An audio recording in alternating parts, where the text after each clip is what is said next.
పసిపాపని ఇంత దారుణంగా హింసించి చంపడం దేశంలోనే సంచలనం సృష్టిస్తుంది.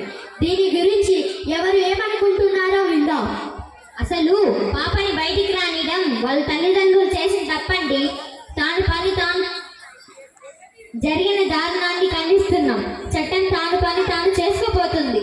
ఆ పాపది మన మతం కాదు కాబట్టి సరిపోయింది, లేకుంటే రక్తపాతం జరిగేది.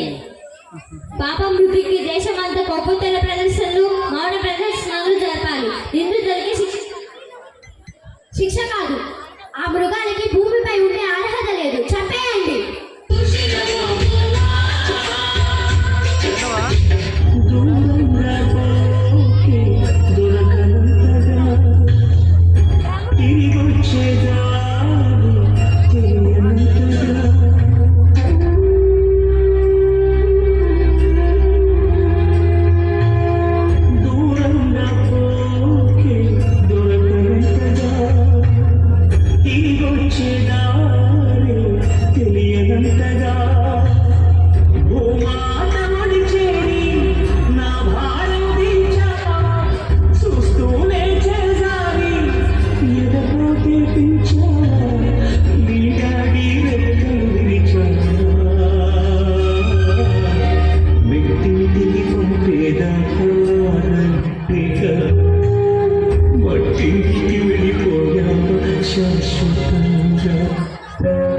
మా పాప చావుకి మేమే కారణమంట.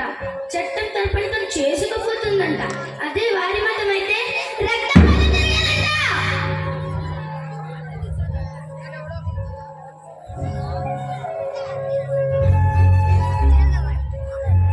కొవ్వొత్తుల ప్రదర్శనలు, మౌన ప్రదర్శనలు అంట. ఏం జరిగిందో అందరికీ తెలుసుగా.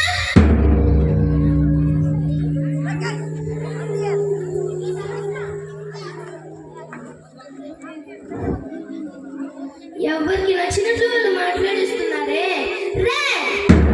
ఇక్కడ ఒక పసి బిడ్డ ఎంత నరకయాతన అనుభవించిందో ఆ స్థలంలో ఉన్న వాళ్ళకే అర్థమవుతుంది.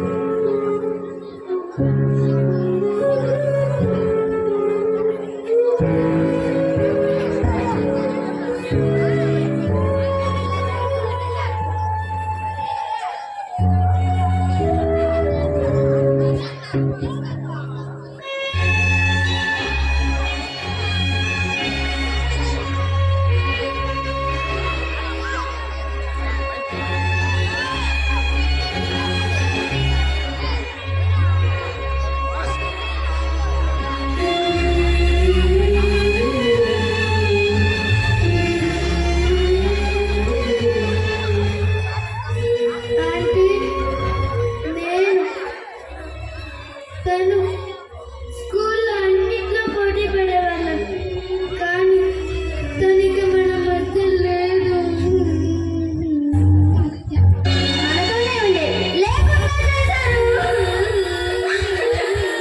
ఒక్కగానొక్క కూతురు కళ్ళల్లో పెట్టుకొని చూసుకున్నా, కానీ బలి తీసుకున్నారు. పసిబిడ్డే లోకం తెలియనిదే అలాంటి దాన్ని చిత్రహింసలు పెట్టి దారుణంగా చంపేశారు. వాళ్ళ మనుషుల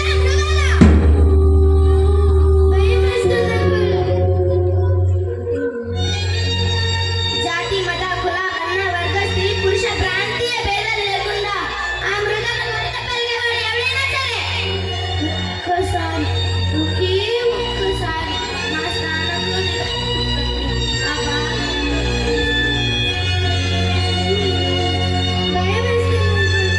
భయపడాలమ్మా, భయపడాలి. ఇలాంటి ప్రపంచంలో పసిబిడ్డలకి రక్షణ లేని ఇలాంటి సొసైటీలో బతుకుతున్నాం. భయపడాల్సిందే. ఎవరిని నమ్మడానికి వీల్లేదు. ముఖ్యంగా ఆడపిల్లలు వాళ్ళ తల్లిదండ్రుల పట్ల అనుక్షణం అప్రమత్తంగా ఉండాల్సిందే. లేకపోతే ఏ వైపు నుంచి ఏ విష పురుగు విషం చిమ్ముతుందో చెప్పలేదు. భయపడాలమ్మా, భయపడాలి.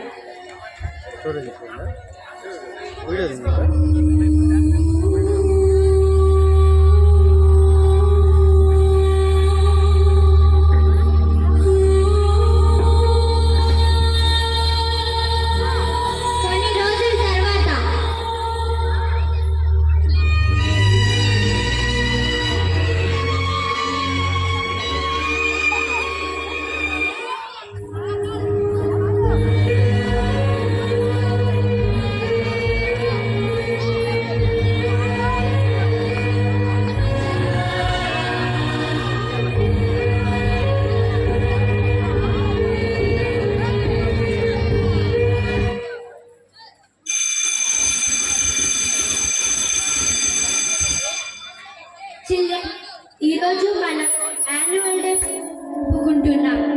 ప్రతిసారి గీత అనుకలిద్దరు పోటీ పడి బహుమతులు పొందేవారు. కానీ ఇప్పుడు గీత మనలో లేదు. ఇప్పుడు స్టడీస్, గేమ్స్, కల్చరల్ యాక్టివిటీస్ ఇలా అన్నిటిలోనూ అసాధారణ ప్రతిభను కనబరిచి ఆల్రౌండర్గా నిలిచిన అనితను స్టేజ్ మీదకు వచ్చి ప్రిన్సిపల్ గారి చేతుల మీదుగా బహుమతులు పొందవలసినదిగా ఆహ్వానిస్తున్నాం.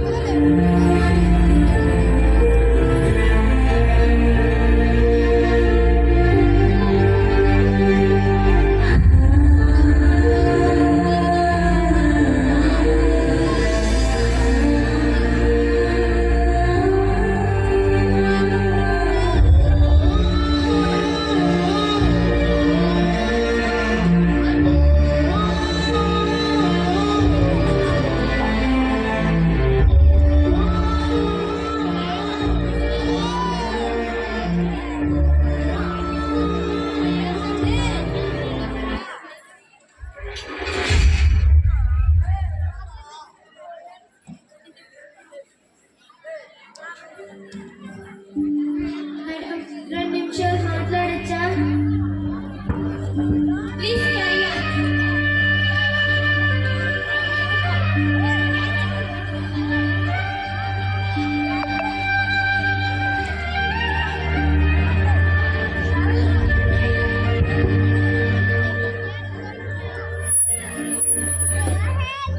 నిజానికి ఆ ప్రైజ్ నాది కాదు,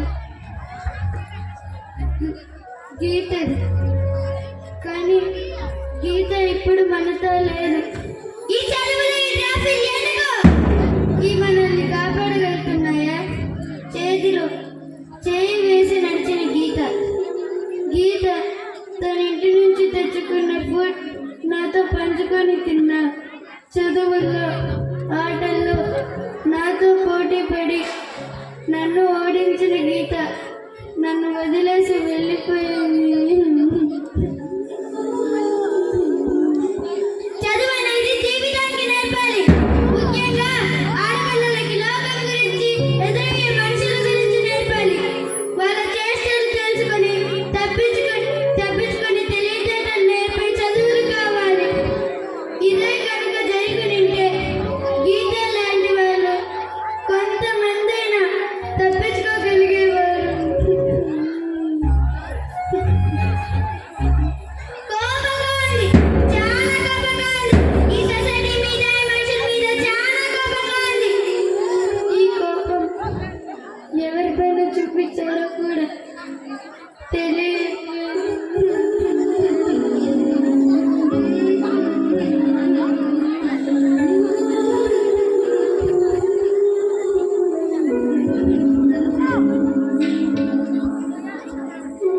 లోకం తెలియని పసి పాప బలైపోయింది. దానికి కూడా కులం, మతం, ప్రాంతం, రంగులు పులమాలన్న ప్రయత్నాలు జరుగుతున్నాయి. ఒకప్పుడు పెద్దవాళ్ళపై, ఆ తర్వాత యువతలపై దాడులు జరిగాయి. కానీ ఇప్పుడు పసి పిల్లలపై దాడులు జరగడం జీర్ణించుకోలేని విషయం. అరే, ఇలా బుక్కు పట్టుకుంటే అక్కడ కందిపోయి ఎర్రగా అయిపోయి మనసు చిముక్కుమంటుంది. అలాంటి పసి బిడ్డల్ని నెత్తడి ముద్దలుగా మార్చడానికి మనసు ఎలా వస్తుందా మీకు?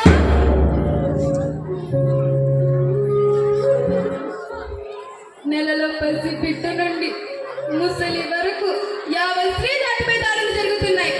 దీనికి దేశంలో మగవాళ్ళందరినీ తప్పు పట్టట్లేదు. కొందరి మృగాల వల్ల ఆడపిల్లలలో అభద్రతాభావం ఏర్పడింది. బయటికి రావడానికే భయపడుతున్నారు.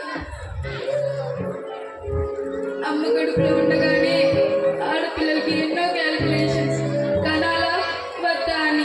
అవన్నీ దాటుకొని బయటికి వస్తే ఎక్కడ దొరికితే అక్కడ పీకుతూ నడిచింది తోటలు. మనం ఏ కాలం బతుకుతున్నాం? మళ్ళీ రాజకీయంలోకి వెళ్ళిపోతున్నామా?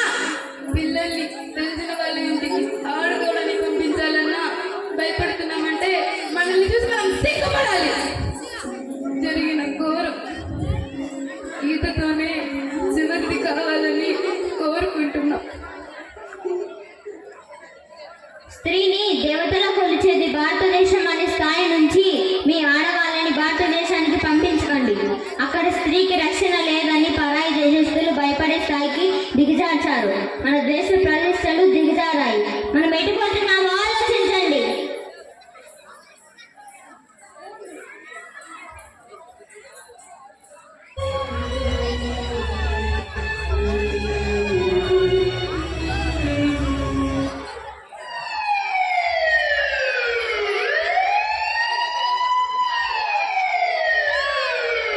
వీళ్ళొక్క క్షణం కూడా బతకడానికి వీల్లేదు. చంపేయండి.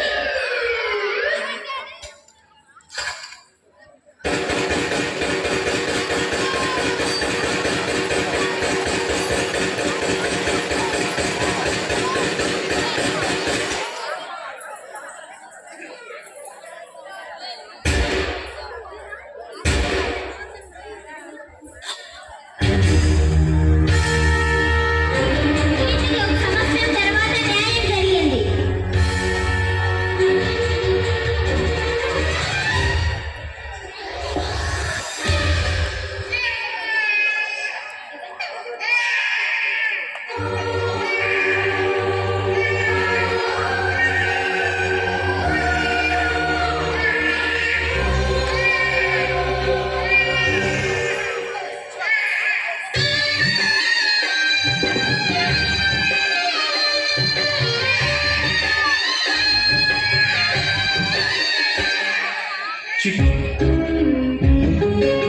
ఆడకూతురా నీకు అడుగడుగున వందనం. సహస్ర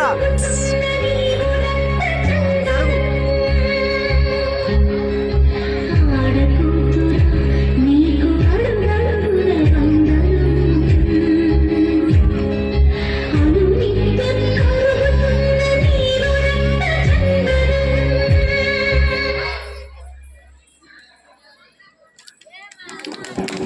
Disconnected.